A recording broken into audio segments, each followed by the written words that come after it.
Hi, very warm welcome to you. It's Gene from maverickstar Observatory. Two parts to this video, guys. First, we're going to look at the Earth's health at a glance and some of the anomalies that are taking place with our planet.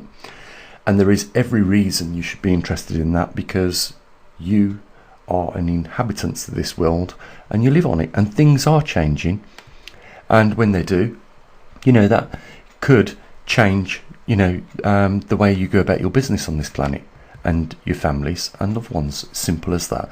And the second half of the video, what I wanted to do is probably encourage a few of you guys out there that are saying regularly in the description that you're struggling for money, and maybe I can give you a little bit of motivation on that and probably point you in the right direction where you can change things for yourselves in that respect. But I will say this, I'm not giving you financial advice, and it will be your decision with whatever you try to do, if you do try to do it. So it's a little bit of a disclaimer there, but stick around because I think it might be interesting and you might get something out of it. I might hit on just a topic that might lead to another thing, which is usually the way things happen, isn't it? And you might by just listening stumble on something else, who knows. But it might also just point you in the right direction as to a few things not to put your money and time into. So let's get on with Earth health at a glance, starting with atmospheric CO2. Measured it this morning with our own equipment here at the that measured at 432 parts per million. It's alright, computer's going crazy this morning. Just ignore those banners that come up. Yes, I'm running Windows 2007. That's because I just like it. I just don't like the newer versions of it. On a note on CO2, if you look at our archive on this website, going back quite some time now, many years, you will see that CO2 over the last 12 to 18 months is dropping.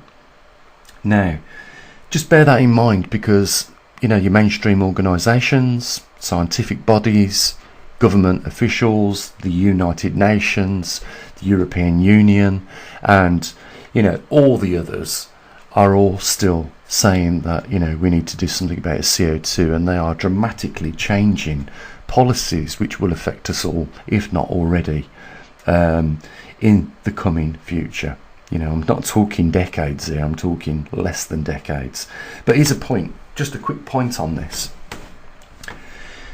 We've been given a target date now of 2030 to reduce carbon emissions almost to zero here in the UK, and the rest of the Western worlds are trying to also achieve this unachievable goal. Because if you look at what they've been doing over the last 15 to 20 years, they've not even achieved 8 or 9% of that target. So it means they've probably got 90% of the target now to achieve from now till 2030, which is 7 years.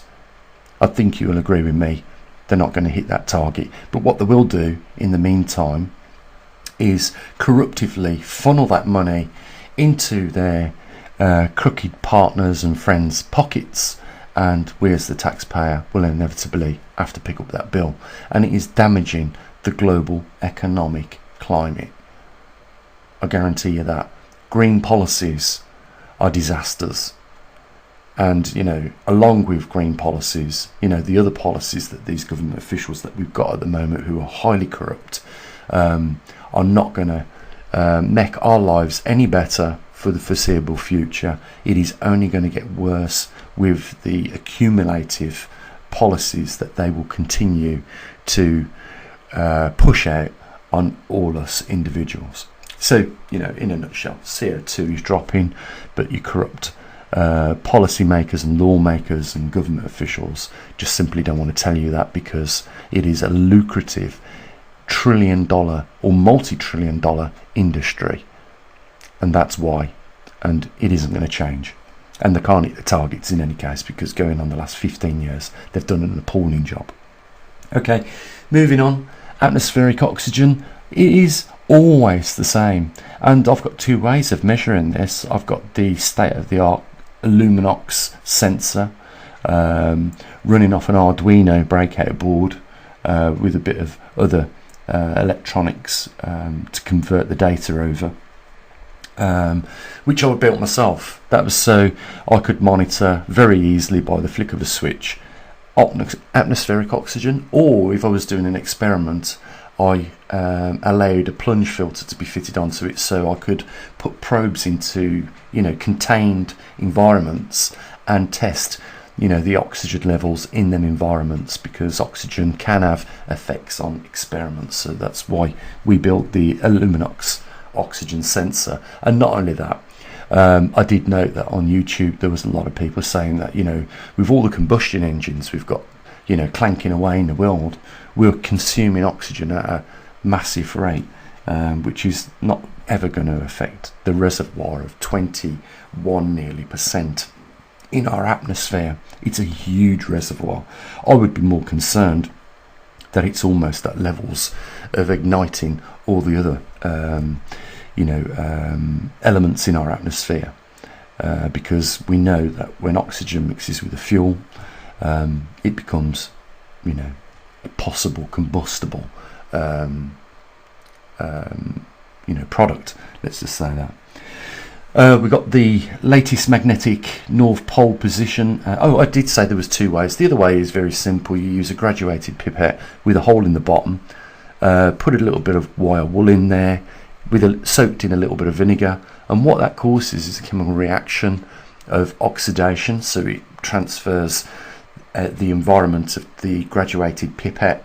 The oxygen gets absorbed into the iron, and it therefore removes the oxygen out, creates a vacuum effect where the little hole is in the bottom. I've showed you this experiment before, and if you leave it over 24 hours, it will vacuum up the graduated pipette to about 2 square centimeters, which is equivalent to 20% if you're measuring on a graduated pipette that has 100 centimeter or 100 mil graduations. So we've got the longitude and latitude of the magnetic North Pole. That's going to get updated in 4 days for you guys. The radiation background count has just gone up by 1 microsievert over the last few weeks since we last measured it. Volcanoes in eruption is maintained now. I think for the last 3 times we've measured volcanoes in eruption, the same levels. It's at 25.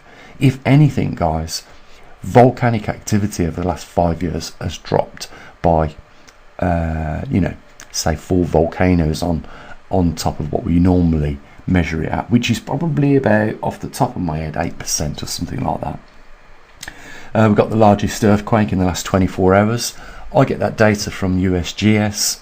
You know, I know some of you don't like to believe everything that USGS say, and that is because sometimes they do deliberately downgrade the largest magnitude earthquake. That you'll see it sometimes when it's first broadcasted on there, you know, at slightly higher levels of magnitude, and then over the 24 hours it gets downgraded slightly less. So I understand why you guys might not trust USGS for that, but where else do we get global data on earthquakes when we don't have seismographs ourselves at the observatory situated in all these other countries?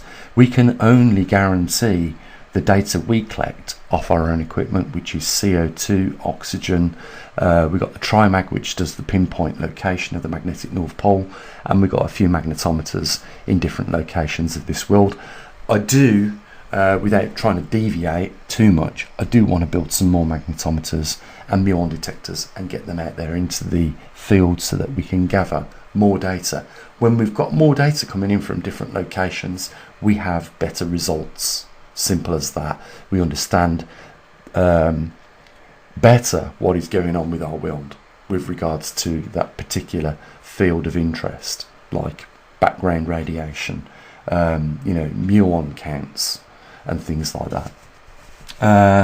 We got muons per square meter here in the UK per hour at 501, just very slightly up from the last time we took a reading on the muons. Same for Canada, but we have seen readings from Canada from one of our superstars, you know, Kendall over there, in the 900s per square meter per hour.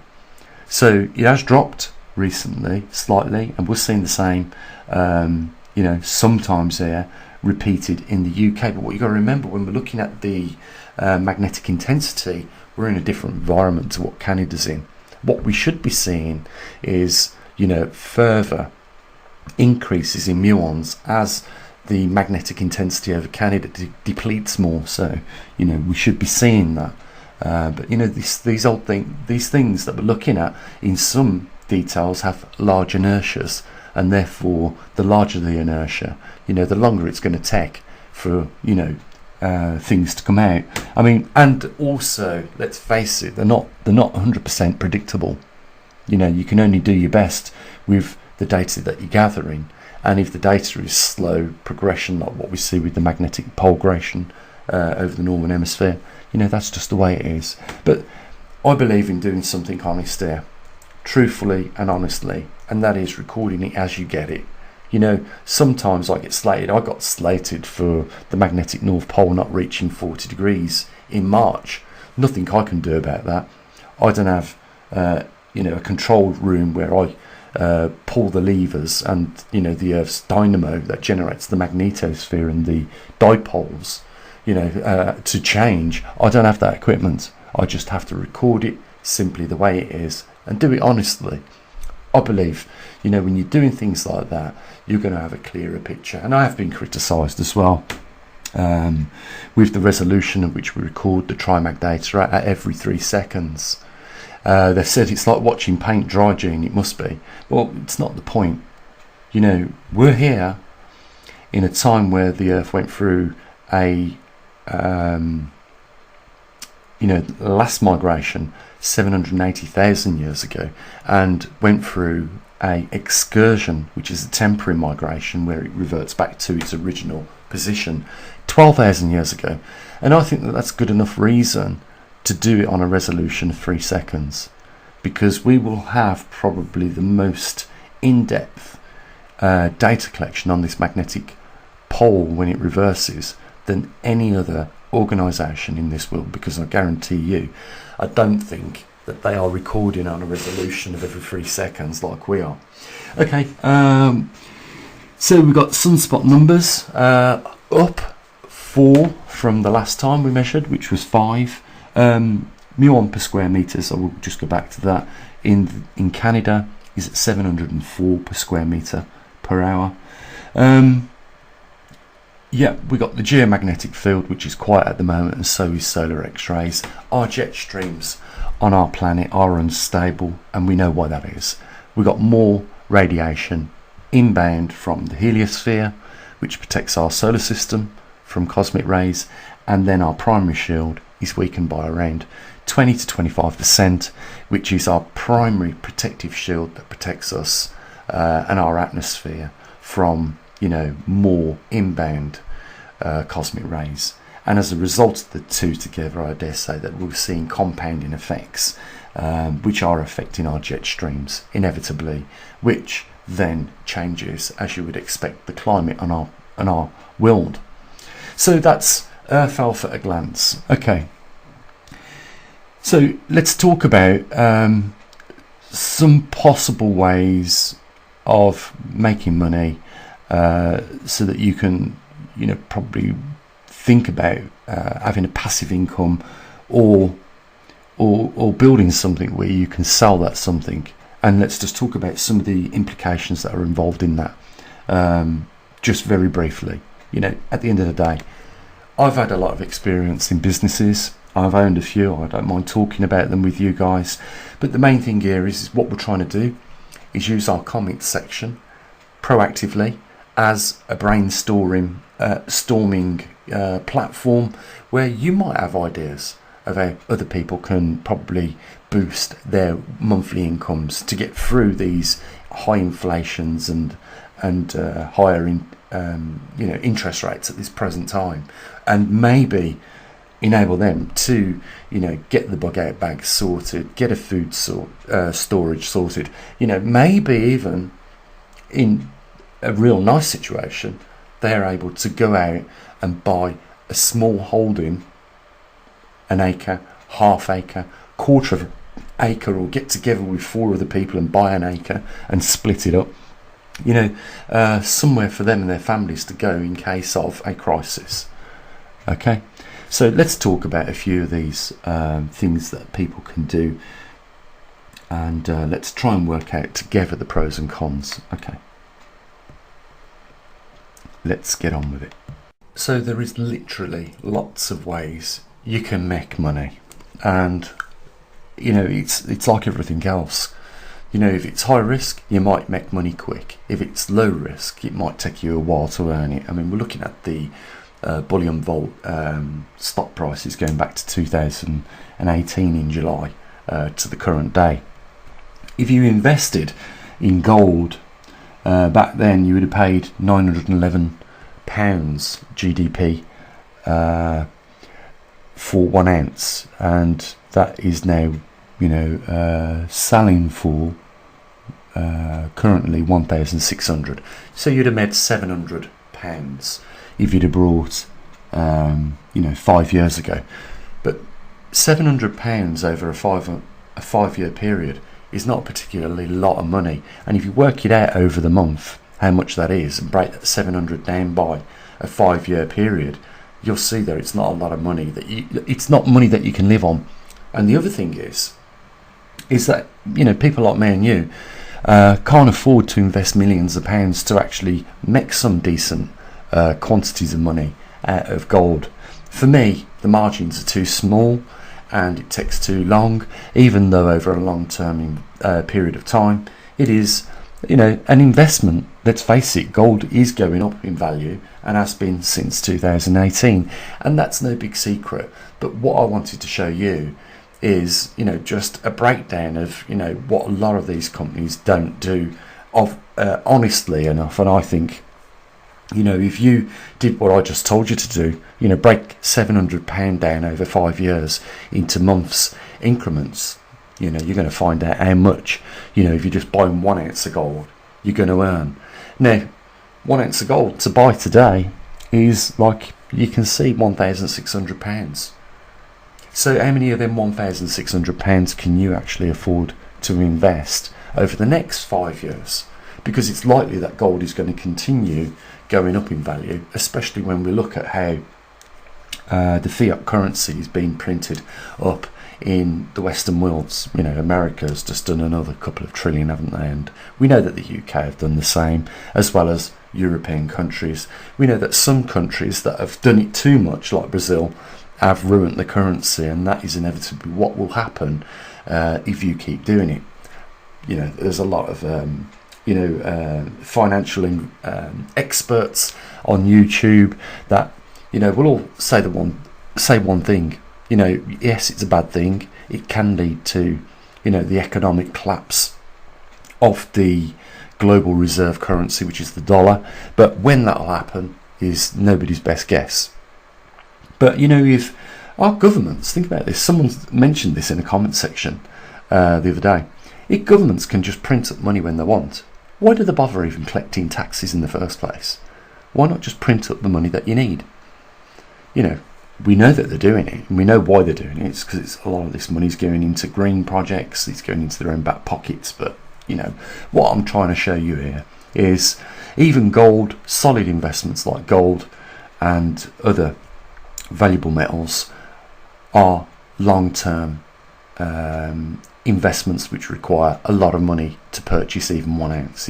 Most of us don't even have £1,600 to buy 1 ounce of gold.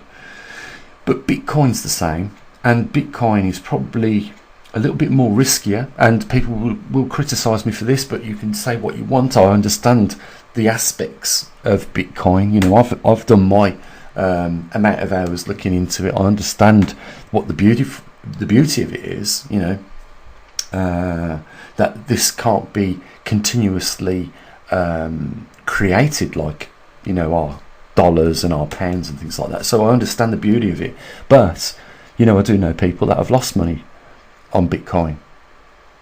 If you never brought when the chart looked like something like this in July 2018, if you never brought then and you're buying now, well, then you've got the same problem as what you have with gold. This is what I want to try and bring over to you. it's okay if you've got lots of money and you've got lots of time to sit on these assets. They might, in terms of Bitcoin, they might pay off. With gold, I think it's a little bit more of a solid investment, simply because in some respects it is like Bitcoin. Don't want to get into the Bitcoin discussion too much, but you know, Bitcoin can't be created anymore, but gold can be mined still. They say that Bitcoin can be mined as well, but you know, we're gonna keep going round and round in circles, looking at the pros and cons, and I just think it's a waste of time when there's much more other things to talk about. What I want to say to you before we go any further is you've got to have the right mindset to earn money. I've found that out the hard way. You know, I've invested my money foolishly into things and lost it. I'll just give you for instance, I started up a perfume company because I used to watch when I was younger, you know, all these big perfume companies making millions and millions of pounds on their product, and I thought, you know what, I can do that. So I thought I'd have a go at doing it, and like Liz Taylor, I didn't make any money on it, and I wasted around about £13,000 years and years ago on manufacturing perfume. The thing is that anyone can manufacture a really nice smelling perfume or aftershave. That's not the hardest part. The hardest part is, as I found, marketing it. And if you can't bring that to market and sell the dream, then you're not going to make no money in there. And that is why a lot of you fashion top designers bring out their fragrances, because they've already done the marketing on selling their products, their shoes, the handbags, you know, their goods, and this is just an addition to the products which they're manufacturing. And that brings me on to something else.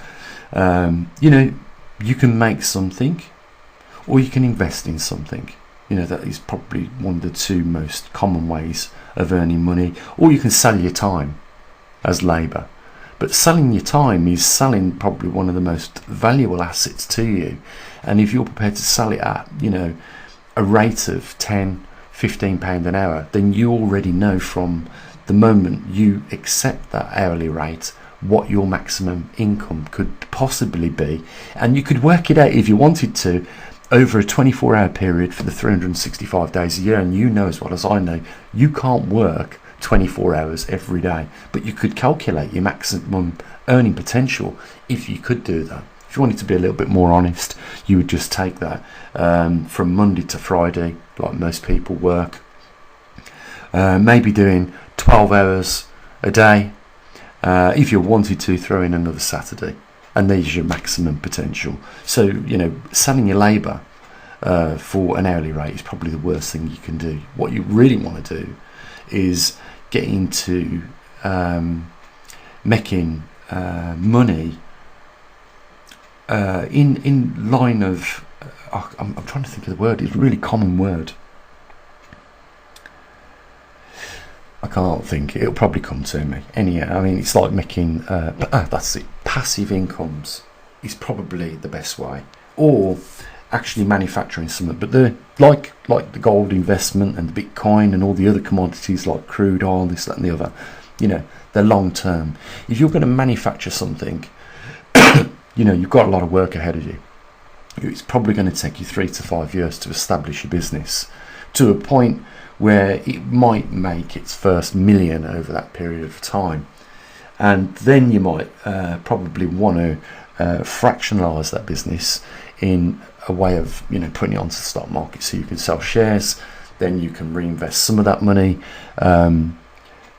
back into probably a Mark II or Mark III version of your product, and put a little bit of that money in your pocket as, you know, gained wealth. But that's the only way you do make money in businesses where you manufacture it, is eventually you fractionalise it if it's successful enough to do that, and then you take a little bit out for yourself and you put the stocks, you sell the shares of the company, you know, or fractionalise them so that other people can, you know, benefit from the fact that you've now got some cash or working capital to reinvest into the business, and then, you know, go back out there with your new product, and hopefully the stock holders of your company now will have an increase on their investment.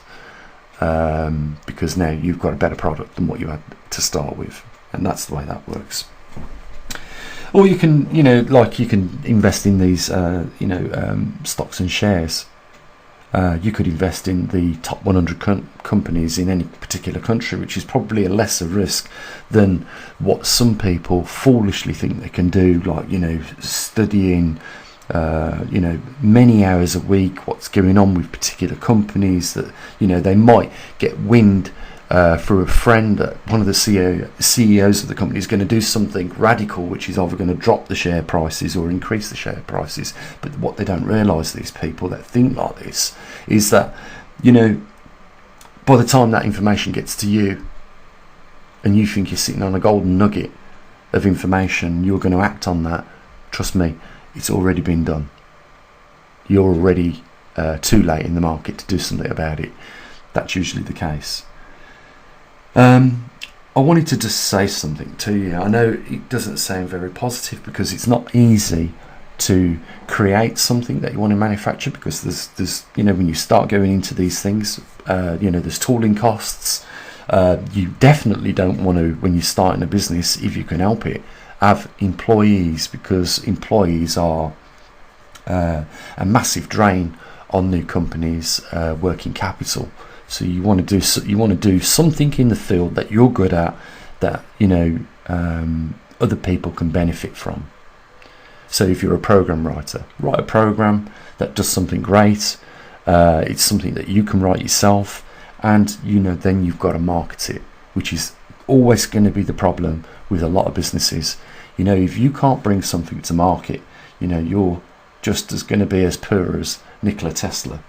Because at the end of the day, and I hate the fact that Elon Musk thinks like this. He said, out of Nikola Tesla and Henderson, he liked Henderson because Henderson could bring the product to market, whereas Nikola Tesla couldn't, which is a truth. But I think if you look at the story again, Nikola Tesla brought his products to people that he thought he could trust, and inevitably he was screwed over. Because the story behind that is that Nikola Tesla ended up in poverty at the end of his days. So he didn't do too well out of it. But what I want to say to you is, whatever you try and do, we've covered a few things here, but it's probably the best information I'm going to give you today. And I think the only way to explain this to you is that the special forces in the UK, the SAS, have a motto, and that is, he who dares wins. It could easily be, to be politically correct, she who dares wins. It doesn't matter. The point is of this motto is that if you don't think you can do something, you've already given up on believing that you can, and therefore you are less likely to do it. So the British Special Forces are a bunch of crazy bastards, because they don't believe that nothing is incapable. They're not incapable of doing anything, that they are fully capable of doing anything they set their minds to. No disrespect to the British Special Forces or Delta in America or any other special forces, because I'm sure that they have something very similar as a motto in their regiment. But the point is here, guys, you have to, if you want to do something, anything in life, you have to get your mindset right first before you start. And therefore, thinking that you can achieve it is already putting you in a better position than somebody that thinks they can't, because those people that think they can't are very likely the least person that is going to achieve something. It's like if you ask anybody that has had any success, they will tell you what I've just said is correct, but they'll probably give you their own version of it. You've got to believe you can do something to start with, because if you think you can, you are probably more likely to do that something. So I think it's important, before you decide what you want to do, how you want to do it, I think you want to get your mindset set right. I think that is the foundation of doing anything. So if you want to earn some money in the next month, then first of all you have to say, of course I can do it. I can do that. You know, one of my friends said to me, you know what I like about you, Gene, is that you come out with sayings like, you know, if Richard Branson can do it, then we can. It's just that Richard Branson thought he could. Yes, I know it's a lot easier for him to do things now with his cash because he's got lots of it. It's like Bill Gates who's buying up all the land in the United States. You know, he's got the money to do it. But he thought he could achieve it, and he is obviously setting himself now on the course to do that. We don't know what the end result will be, you know, how much land he actually wants to require, but he's achieving what he's set out to do. And that you will find with a lot of successful people. So I know it's probably the worst encouragement that you've seen, because you know what I'm saying is I understand, guys. You know, it's not easy to find, you know, £1,600. What is that? Just over $2,020 to invest in gold and then sit on that gold for 5 years. You know, because it's not going to feed your family. You know, what is the short-term way to earning money? Well, that all depends on what your skill set is. You know, I think, as I've found, if you do something that you're good at, you know, you probably can do well at it. You know, on the side I sell Clydra silver generators and now Clydra silver, and we've also got that laser communications where we send out into space, you know, messages for people. And you know, I'm always looking for something else as well to do. I would love to find something profitable. You know, I sit here like you guys do. You know, you've got a reasonable amount of intelligence or grey matter. It's just you think to yourself, well, how come I haven't applied it? It's not easy for anyone to get you know, a very successful business off the ground, and it requires a lot of work, and like I said, you know, usually takes 3 to 5 years. Guys, I want to thank you, you know, for spending a bit of time here, you know, listening to me go on about these things. You know, I hope that, you know, in your own way, that you do find, you know, the logic of what I'm trying to say.